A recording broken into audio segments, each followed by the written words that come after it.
جہلم سے اپڈیٹ کریں آپ کو مذہبی جماعت کا لانگ مارچ روکنے کے انتظامات مکمل کر لیے گئے ہیں۔ دریائے جہلم کے دونوں پل پر پولیس کی نفری تعینات کر دی گئی ہے۔ پل کے اطراف کنٹینرز کھڑے کر دیے گئے ہیں۔ تفصیلات جان لیتے ہیں بول نیوز کے نمائندے یاسر فہمی سے۔ یاسر، آگاہ کیجیے گا۔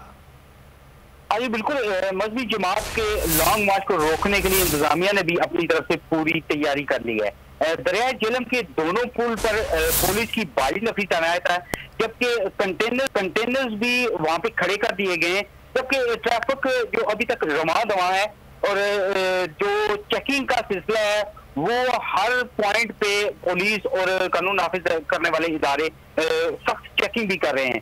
جبکہ ابھی دیکھا جائے تو انتظامیہ جو ہے لانگ مارچ کو روکنے کے لیے انتظامات تو مکمل کر لیے ہیں، مگر جادہ چوک سہاوا کے مقام پر پکی جوڑ کے پل پر بھاری نفری بھی تعینات ہے، جبکہ راول پنڈی تک جانے کے لیے ابھی تک ٹریفک جو ہے وہ رواں دواں ہے، اور ٹی چوک رواں تک جو ہے وہ وہاں تک ٹریفک ابھی تک اس میں کوئی بھی رکاوٹ نہیں ڈالی گئی۔ جی یاسر، بہت شکریہ ان تفصیلات کے لیے۔